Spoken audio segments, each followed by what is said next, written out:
Yo, what is going on YouTube? This your boy Kamen Zero Spike back again once again. And today, people, today we're here for Revice Legacy Kamen Vail episode 3.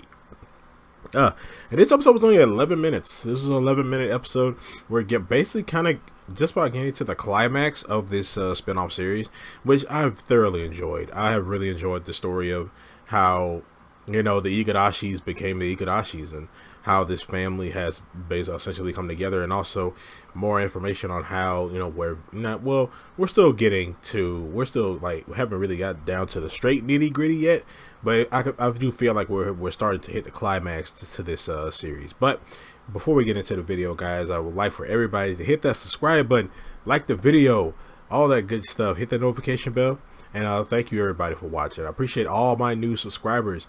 What's up, y'all? Hey, I'm Spike. How you doing? But yeah, this episode basically starts off from how the last episode ended.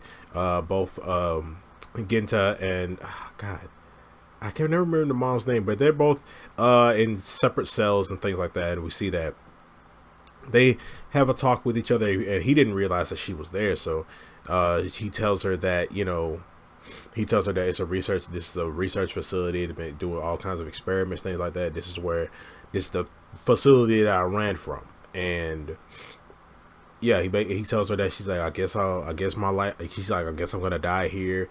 She's like, I guess I'm gonna die here. I guess I'll get to see my parents. I guess I'll get to see my parents pretty quickly or whatever.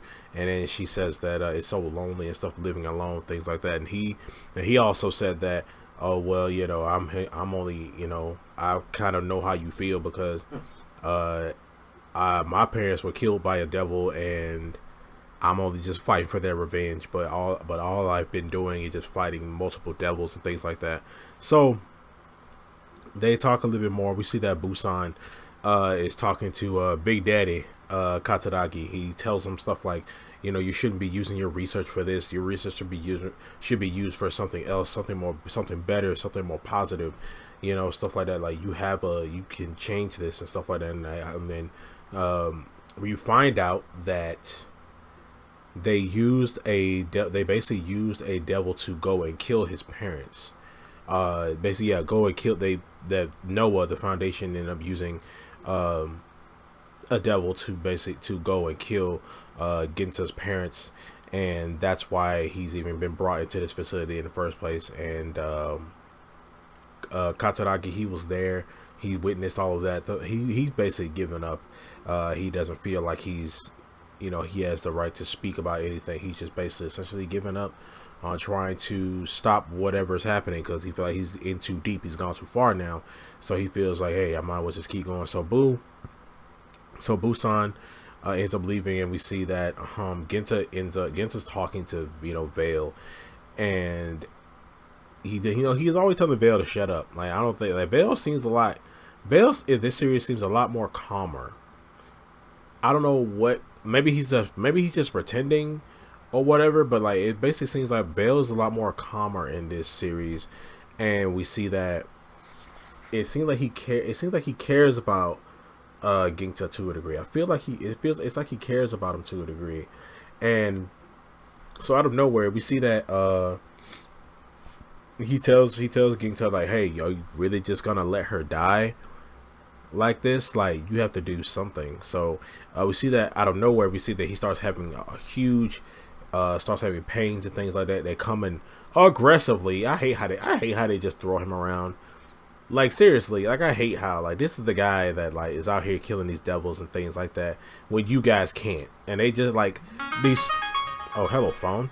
This guy, they basically, like, they so aggressive. They, like, aggressively be, like, grabbing him and throwing him around, taking the keys off. I'm like, man, can y'all chill? Like, I don't like that. Like, that pisses me off every single time. Every single time that happens, it pisses me off, and I'm sick of it. So what happened? So they end up taking him back. His body, and Katsuragi says his body is rejecting the gift cells. So the director of Noah, he basically says that, I guess he's just another failed experiment like all the others. So just dispose of him and dispose of that woman. So while he's going through this pain, Vail's talking to him and says, I won't let you die I won't let you die like this on me. So I need you. I'm gonna do something. I need you to just accept me inside of you. Accept the fact that I'm your demon and stuff. So the pain stops and Ginta gets up and he beats the crap out of all the soldiers, takes the keys, runs over to her cell, breaks her out, and he says, "Oh, we getting up out of here." So they end up running down the hallway. Busan and a squadron end up showing up to stop them. Busan turns around and beats up all those guys, and as they basically he tells them that, hey, he was a spy for the resistance. So we know that we now know that there's a resistance against Noah, and Busan was a spy for them. So I'm glad that but it kind of shows how Busan got with the two of them, and I'm just it kind of showed from how he was talking to Katsuragi, saying that your research should be used for something else. Like, not just this research on devils and things like that. Your research should be used for something good. And I kind of felt this coming. Like, I felt like Busan wasn't just some regular soldier there. Like, I felt like he was there for a purpose. I felt like he always had like a greater purpose. Like, he always had his own mission that he was going through. That's what I really felt like. But we see that he ends up getting them out of there, and as soon as they get out of there, they're being chased by another squadron of dudes. We see that they're hiding, and then that's when Busan gives him the Vail driver and the Kabuto vice stamp. So that's when he transforms into Kamen Rider Vail. Basically, the only real action we get in this. He transforms and takes down those dudes, and that's basically what the episode ends. Yeah, the episode ends off right there, and then the next episode seems like it's gonna be great. But we see that she's looking at him. We see that she's looking at him with all this like fear, and I don't know. We already know that she already doesn't want him, doing all these things and stuff like that. She's really trying to help him, because she said earlier episodes she feels like she has to take care of him. So, but yeah. This is a good episode. I mean, it's not much to say.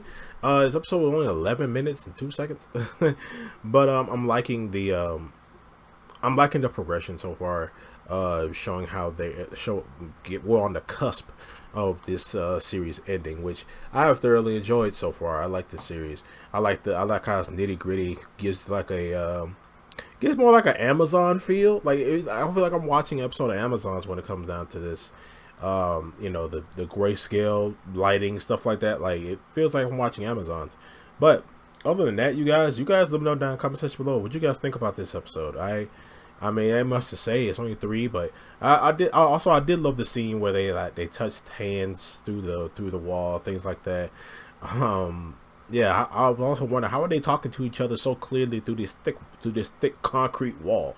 Like, they're having full on conversations and can hear each other clearly. Like, that's some thin concrete, yo. That's some hollow concrete.